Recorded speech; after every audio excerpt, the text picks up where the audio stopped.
not saying as long as things happen your way, you will be blissful. If you're blissful, Things will it happen. doesn't matter which way it happens.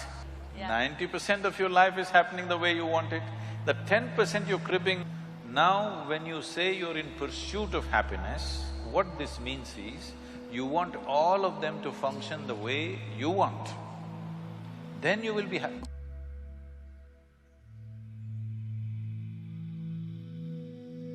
The law of attraction tells us that whatever you start to attract, you can achieve that specific goal. But how can you generate that attraction? Let's hear what Sadhguru says. Right.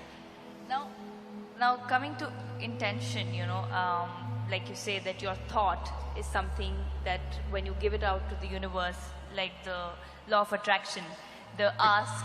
You've been reading all these American books. I've read inner engineering as well, but so it just makes me curious about these things. When you say the law of attraction, where you ask, believe and receive, anything that is sent out to the universe in a positive direction or in a constant direction rather, happens, because they say that you design your destiny, you design your life. Like you just happen to say that, your conscious efforts, you can have control over your life. Now, coming to intentions, now what if you're sending out a positive signal, great. What if someone is… No, I did not agree with that. You made a theory. There are lots of holes. Okay, so my question, you do not agree to it. So my question is, if someone is sending out, okay, you want your life to be a certain way, you send out positive signals, which is great. But… To whom? To the universe. Which direction? Up or down? That's what I'm asking. How does the law of attraction work? Does it really work? It doesn't work. It doesn't work? So what works? How do you design your Law own of destiny? attraction is something that happens between opposites. Yes. Whether two magnets or two opposites, male and female, or whichever way, law of attraction is always between opposites, isn't it? From North Pole to South Pole to this and that, it is working like that. Right. Now you're talking about the universe. So that means you are an alien to this universe? Part of the universe. If it's part of the universe, what is there to be attracted about? Well, why do they say then you can design your own destiny? You can determine your destiny, you should. That's what being human means. Right. See, if you had come here like any other creature on this planet, they have compulsive cycles. They live by that, it's okay for them, because that's all they're capable of. Once you have come as a human being, everything that you can do, actually if you look at your life, you're not doing anything very greatly different from what the other creatures are doing. They are born, you grow up, they grow up, they reproduce, you reproduce, they die, you die. Now you wish for something, it happened.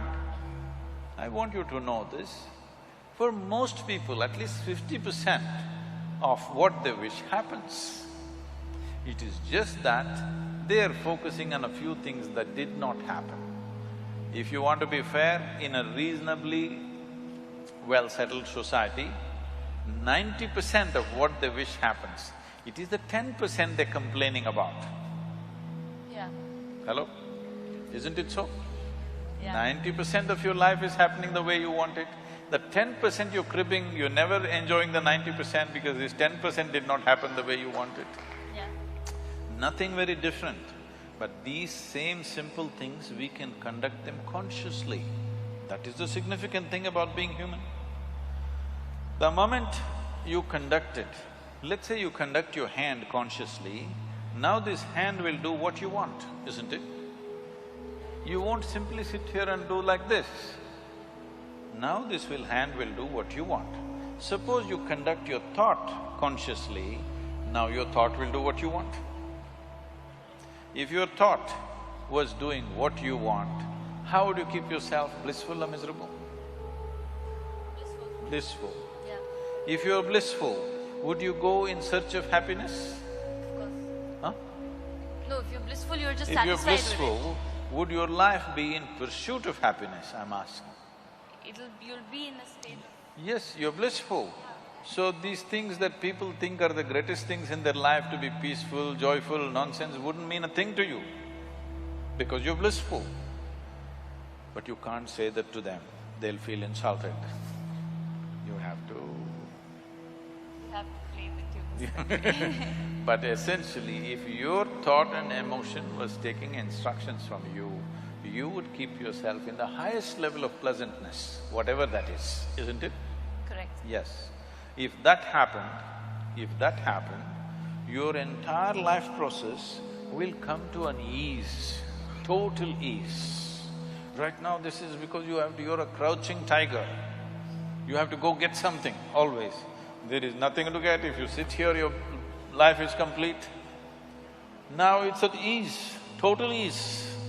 When it's in this kind of ease, it will become perceptive.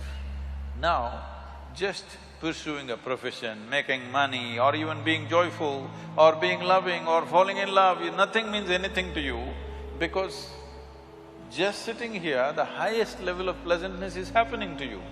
So what would you do with that life? Naturally, you would explore something that is not in your perception right now. This is how spiritual process begins.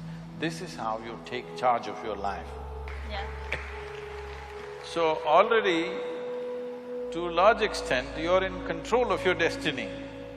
A little is going off, but that little can bother you. It's like you drove 100 kilometers properly. Let's say you have to drive 100 kilometers. 90 kilometers you went properly where you want to go. At the 91st kilometer you crashed. Still it's not good, isn't it? Yeah. So that's why they're complaining. I'm not saying they're complaining for nothing. Because at 90 kilometers everything went well, just before reaching something crashed. So they still suffer for that. Now, right now this is because situations are happening around us. Not all situations will ever happen the way we want it. Because situation is not just me. Situation is so many people involved, so many forces involved. All of them need not happen my way. But if I'm happening my way, I'm blissful, okay? Whether the golf ball flies straight or goes into the mountains, I'm still blissful. If you take charge of yourself, let us see how much we can get cooperation from these people. Now, when you say you're in pursuit of happiness, what this means is, you want all of them to function the way you want. Then you will be happy. Now when we say, if this happens, I will be happy, if that happens, I will be happy, what it means is, the world should function, the universe should respond your way. That's not what I'm saying. No, I don't believe in that because that's trying to put conditionality into everything that, this is how it should function according to me. What I was saying was that, say, okay, for example, a very basic example of somebody wants to be an actor or somebody wants to be a cricketer, and I'm taking a very basic example of what you want to do in life, and you work… Let's say it did not happen. It did not happen means what? People did not like your acting, or the selectors did not like your cricket, something happened. Right. So what you want did not happen. Can you still sit here blissfully? That's a question. Not a lot of people. That is why I'm saying, what you're trying to do is, when you say, everybody should like what I'm doing, in some way you have to take charge of their minds, that's what you're doing. In some way, through your cinema or whatever, in some way you're taking charge of their mind and doing what appeals to them, and that's why it's working, isn't it? Otherwise it won't be working. Right. So now coming to this, now as long as things happen your way and you're on your own path and you're blissful and positive… No. I'm not saying as long as things happen your way, you will be blissful. If you're blissful, it doesn't matter which way it happens. Right. Whichever way it happens, you're blissful. Right. See, this is essentially, the world has put cart before the horse. You tell me, it is easier to take charge of yourself, or it's easier to take charge of all these people? It's tougher to take charge of yourself, Oh, you can take charge of these people, try. No, because people… No, because why I'm saying that is, because people don't realize that they need to take charge of themselves and are out there to take charge of societies and communities and people and trying to change No, others. right now, you're sitting here. To myself. Is it easier to take charge of yourself or take charge of all these people? Myself. Yourself. You must first do that, no? What is simple and easy? So, which is easier, taking charge of this or taking charge of them? This. If you take charge of this, now you are not in pursuit of your happiness, you are not tense about anything, there is no, sword hanging on your head, you will do everything to the fullest, to the hilt, because you don't care what happens. Whatever happens, you'll be still fine, this much you know. Now you will naturally do everything wonderfully well because there's absolutely no concern, because you're not a vested interest anymore. You will do what is needed without any effort. So, what somebody thinks is a great circus and a feat, you will do it joyfully, playfully. In another talk, Sadhguru talks about the importance of focusing in one direction. Have a look. Nischala tattva. Jivan mukti means for one who is unwavering in his intention, for him, liberation cannot be denied. The only reason most of the humanity goes about their life, blundering through their life, not knowing which way to go, is because they keep shifting the direction of their life too often. They may not actually change the direction of their life, but in their mind and emotion, it keeps shifting and shifting and shifting and shifting. The very nature of the existence is such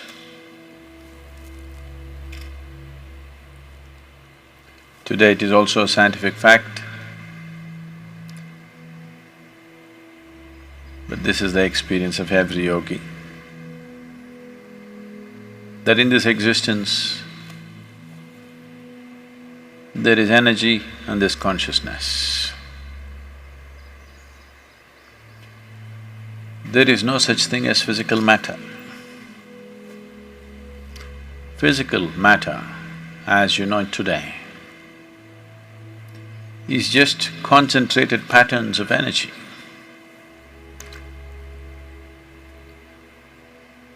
Today, this is established science.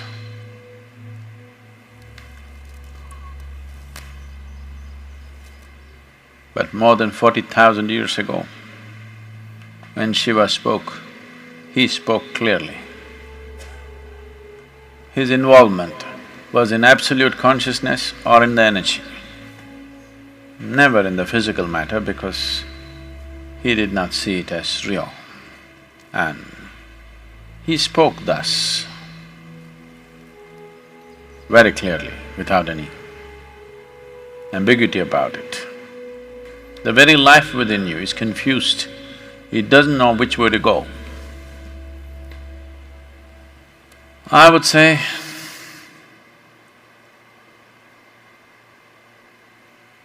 more than 95, actually I think it's 99, but so that I'm not wrong, at least 95% of the human energy is wasted, is simply wasted because most human beings cannot hold anything in their focus for any substantial amount of time. Otherwise, each of them would be opening up a new window, a new door to something else. If you have to know the energy, right now it's concentrated in the form of this body. Only if you use it in a certain way, it'll crackle. Otherwise, it'll sit like a lump of earth. If this has to sit here and crackle, then it has to be kept in a certain way. So whatever the physical sadhana that you're doing is not to build muscle, not to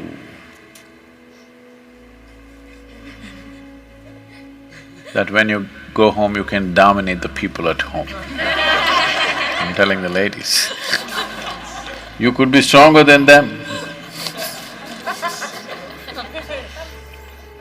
90 days of sadhana, you could be actually stronger than them.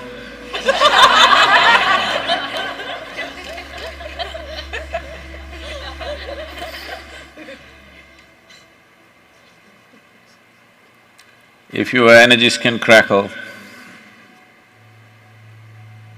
and your mind is focused, then this will just build in that direction. Because the mind is shifting and shifting and shifting focus, it does not know which way to build. 7 billion people, if they had all had their minds and consciousness focused, everything, just everything have to yield. Nothing would be unexplored, just everything. If one keeps his mind, his energies and his consciousness organized in one direction for a certain period of time, he not only realizes the nature of this life, the past 84 creations that have happened, they're also here. Everything could be explored by human consciousness. If you are heading towards something, you must remember that your direction is more important than your speed. If you are distracted and not focused, then you can surely lose your game. Click on the videos shown on the screen to see more from us. What would you like to see in the next video? Share your moments and thoughts with us in the comments section. Like, share, and subscribe to our channel. Thank you for watching.